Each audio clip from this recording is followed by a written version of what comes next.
Well, hello there. Hey, this is Joe Van Cleve, and welcome to episode 101 of the Typewriter video series. Yeah, I let episode 100 go by without making mention of that century milestone in this series. I had, as you might have seen in that episode 100, I had sudden inspiration to go tinker with my Brother Webster XL 747 typewriter, and it resulted in a video about maintenance of typewriters and specifically how I was addressing a problem with the heaviness of the touch on that machine, and that ended up being episode 100. But welcome, and I wanted to talk a little bit about this series and where it's been and where it might be going.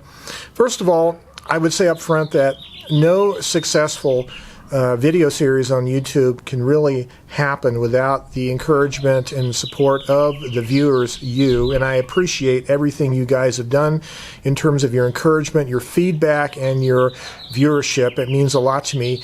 This channel up until now has been not monetized, no ads. I'm kind of in the process of considering monetizing the channel. I haven't finalized that process yet, and it's not a for sure thing. But anyways, I really appreciate your viewership, and it means a lot to me. And most especially, what really means a lot to me is the feedback, the comment section that we both use periodically below the video to communicate, to bounce ideas off, for you to give feedback, for me to respond. There are oftentimes people who have maintenance issues with their typewriters, and you guys ask questions, and I don't do as good of a job as I should of answering your questions, but if I'm able to, I try to answer them. Sometimes it involves a machine that I have never seen, so I can't really be super good about giving you practical advice, but I try to as much as I can. But anyways, I really like that two-way dialogue that we have in the comment section on these videos. It really is, I think, an important thing that makes YouTube more of a two-way social media. When I first started this series, I didn't really know how far it would go and what I would be covering, but I anticipated early on that I would be at least talking about and reviewing some of the machines in my collection and some of the basics of the care and use of typewriters. But if it was going to be just on those subjects, I'm sure the series would have ended by now, because I have just a limited collection of typewriters. I have roughly 20 or so. And I don't have the room for an unlimited collection, even though I'd like to have more typewriters. But it's just the practical nature of living in a limited space and having a spouse and considering the family's needs as well as mine. But in the course of this process of making these videos, I've come to understand that there is another world of subjects pertaining to typewriters other than the hardware side of typewriters, and that more has to do with the creative side of typewriters. What I kind of like to use is the term the typewriter lifestyle, and that is integrating typewriters within a person's life, both physically, how do you integrate them in your house, in your home as tools, decor, and appliances, and writing implements, and how the creative process can unfold and can be enhanced by using typewriters over more contemporary forms of writing technology. And so I found that this typewriter lifestyle subject matter is kind of open-ended. It's not really restricted or limited to just the number of machines in my collection. And so I'm hoping to be able to continue this series, unfolding more of the discoveries that I'm personally making in the typewriter lifestyle. There's also the subject matter of fellow typists. Now, I live out here in the American desert Southwest, the high desert, what you might call what Marty Robbins in his famous song El Paso referred to as the Badlands of New Mexico. We're off the beaten path. It's sparsely populated outside of Albuquerque, the one big city in this big state. And so there's not a whole lot of other typewriter aficionados in the area.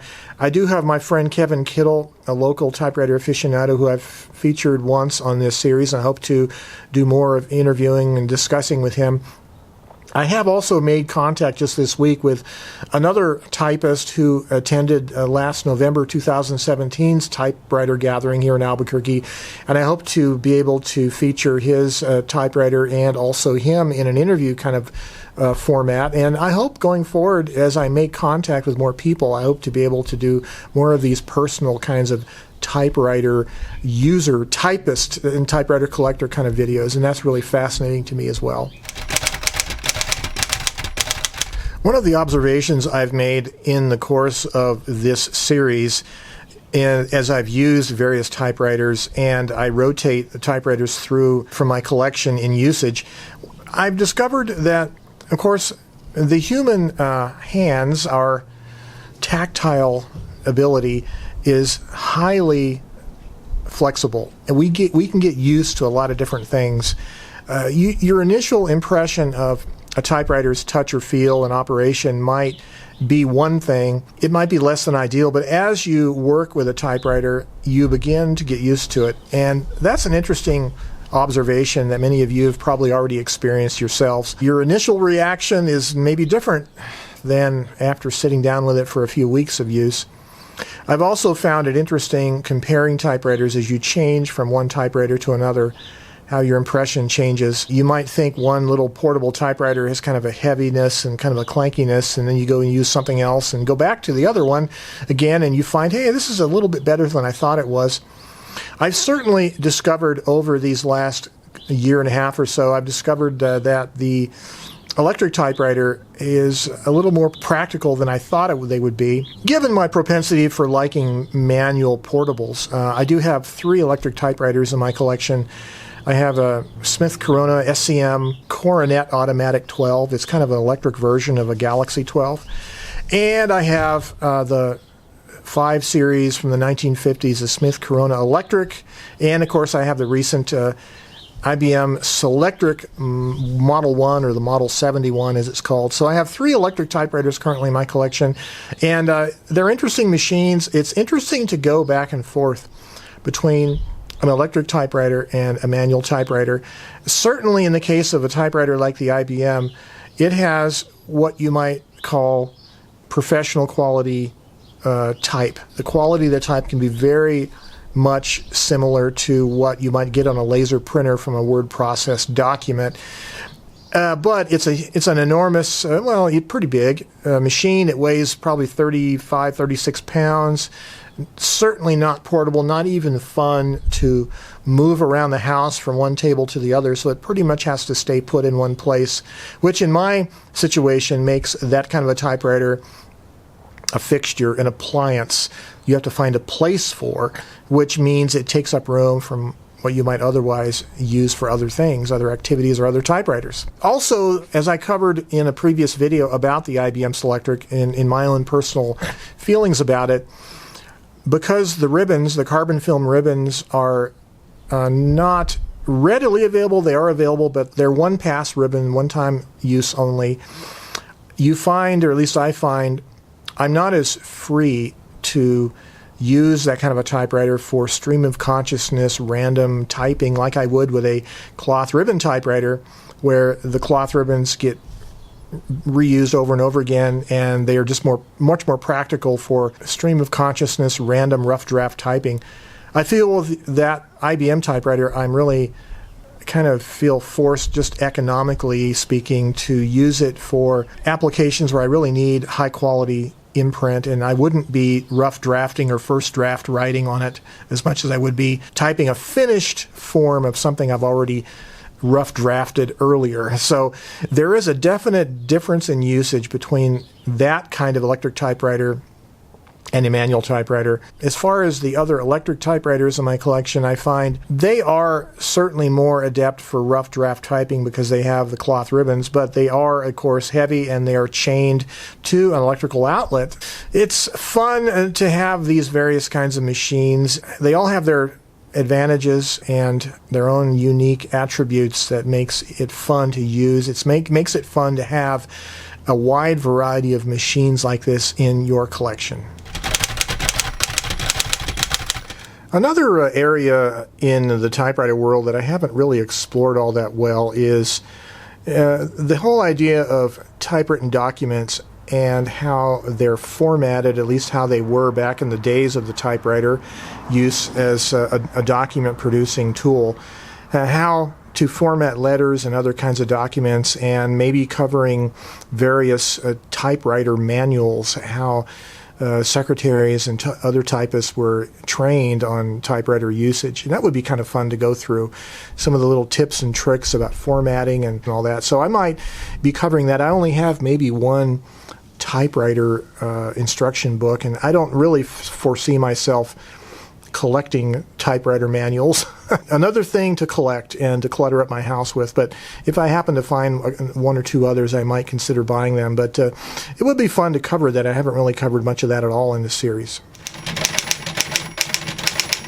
And as an example of how I often come up with ideas for this typewriter series, just in the course of making this video, I've come up with 3 new ideas for typewriter videos. One of those was the subject of comparing the 3 electric typewriters in my collection and the compromises you might have to make between your desire to have an unlimited typewriter collection and the needs of your family and the physical space in your house.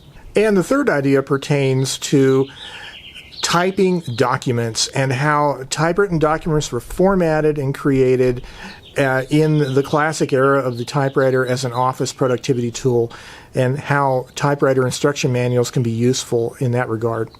So there's 3 ideas right there, 3 new ideas for typewriter videos just in the course of making this video. And that's kind of the process often that I use.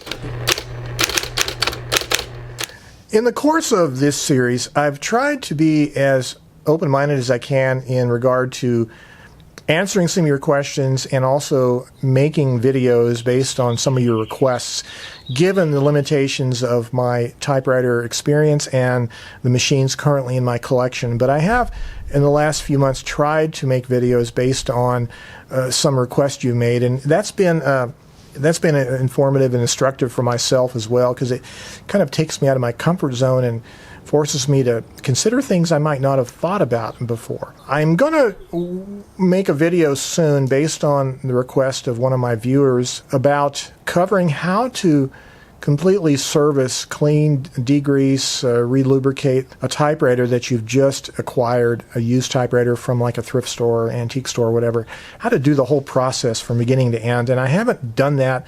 I've done a few maintenance-related videos on certain topics as they crop up in my collection, but I'd like to cover that more fully, the whole process of it, and so I'll be trying to do that as best I can, which might entail going out and buying a used typewriter at a thrift store. And I just happened to have seen a Royal Quiet Deluxe this morning at a thrift store for a decent price. It looks like it's all working fine.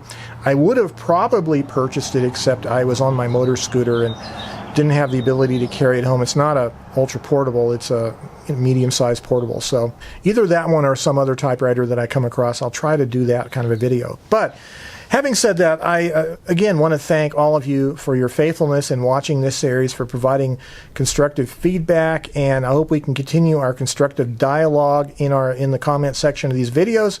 Again, if you have any questions, concerns, comments, requests, make them down below, and I'll try to honor them as best as I can. And I hope that this series continues and becomes more useful to you. Thank you again for your viewership and your support. And until next time, as always, you have yourselves a great day.